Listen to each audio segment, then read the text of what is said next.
Movie ലവേഴ്സിന് പ്രത്യേകിച്ച് കാണാൻ ഇഷ്ടമുള്ള ഒരു ജേണറായിരിക്കും ഈ ഒരു ഇൻവെസ്റ്റിഗേഷൻ. ഒരു ക്രൈം നടന്നിട്ട് ആ ഒരു ഇൻവെസ്റ്റിഗേഷൻ ഒരു ഓഫീസർ നടത്തുന്നത്. സോ അങ്ങനെ പോകുന്ന ഈ ഒരു മൂവി പറയുന്നതും ഒരു ഇൻവെസ്റ്റിഗേഷൻ്റെ സ്റ്റോറിയാണ്. ഒരു കൂട്ടക്കൊലയാണ് നടക്കുന്നത്. കൂട്ടക്കൊല നടന്നു കഴിഞ്ഞ് ആ ഒരു ഇൻവെസ്റ്റിഗേഷൻ നടക്കുമ്പോഴത്തേക്കും പിന്നെ അങ്ങോട്ട് എങ്ങനെയാണ് ഇദ്ദേഹം കണ്ടുപിടിക്കുന്നത് ഓരോ കാര്യങ്ങൾ, അതായത് ഓരോ ചുരുളഴിക്കുന്നത് എങ്ങനെയാണ് എന്നുള്ളതൊക്കെയാണ് സിനിമ പറയുന്നത്. പക്ഷേ അത്ര ഇൻട്രസ്റ്റിംഗ് ആയിട്ടുള്ള നറേഷൻ അല്ല. കാരണം എന്താണെന്ന് വെച്ചാൽ കാണുന്ന പടത്തിൻ്റെ രീതി, അതായത് ഗ്രൗണ്ടഡ് ആയിട്ടുള്ള ഒരു അന്വേഷണമാണ്. അതിന് കൂടെ തന്നെ കുറച്ച് ഡാർക്ക് റിയാലിറ്റിയെക്കുറിച്ച് സംസാരിക്കുന്ന രീതിയിലുള്ള ഒരു അന്വേഷണം കൂടിയാണ്.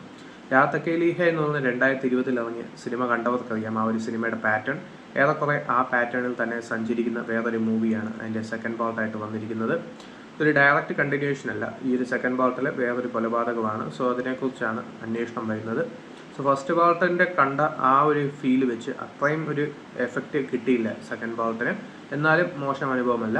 രാധികാപ്തേക്ക് അത്യാവശ്യം നല്ല റോളുണ്ടായിരുന്നു ഫസ്റ്റ് പാർട്ടിൽ. പക്ഷേ സെക്കൻഡ് പാർട്ടിൽ എത്തുമ്പോൾ അത്രയ്ക്കും റോൾ സ്കോപ്പ് ഇല്ല ഈ ഒരു മൂവിയിൽ. ബാക്കി നോക്കുകയാണെങ്കിൽ ചിത്രാംഗദ സിംഗ്, ദീപ്തി നാവൽ, നവാസുദ്ദീൻ സിദ്ദിഖ് അങ്ങനെയുള്ള ആക്ടേഴ്സാണ് ഇത് മെയിനായിട്ട് വന്നിരിക്കുന്നത്. രേവതി, സോ ഇവരൊക്കെയാണ് മെയിൻ റോൾസിൽ വന്നിരിക്കുന്നത്.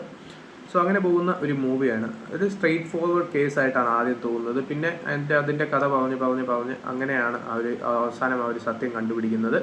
സോ ഒരു ഫസ്റ്റ് പാർട്ട് തന്ന ആ ഒരു ട്വിസ്റ്റ് വെച്ച് നോക്കുമ്പോഴത്തേക്കും സെക്കൻഡ് പാർട്ടിൽ ആ ഒരു ലെവലിൽ ട്വിസ്റ്റും കാര്യങ്ങളൊന്നുമില്ല. എന്നാലും പറയാൻ ഉദ്ദേശിച്ച കഥ ഉദ്ദേശിച്ച രീതിയിൽ തന്നെ പറഞ്ഞിരിക്കുന്നു എന്നുള്ളതാണ് ഈ ഒരു സിനിമയുടെ ഹൈലൈറ്റ്.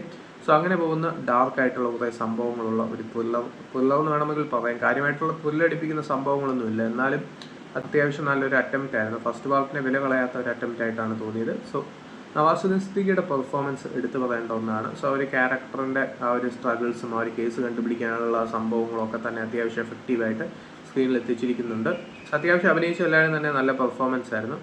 സോ ബാക്കിയൊക്കെ സിനിമ കണ്ടിട്ട് നിങ്ങൾ തന്നെ പറയുക. നെറ്റ്ഫ്ലിക്സിൽ ഇപ്പോൾ അവൈലബിൾ ആണ്. രാത് അകേലി ഹൈ, ദ ബൻസാൽ മർഡേഴ്സ്.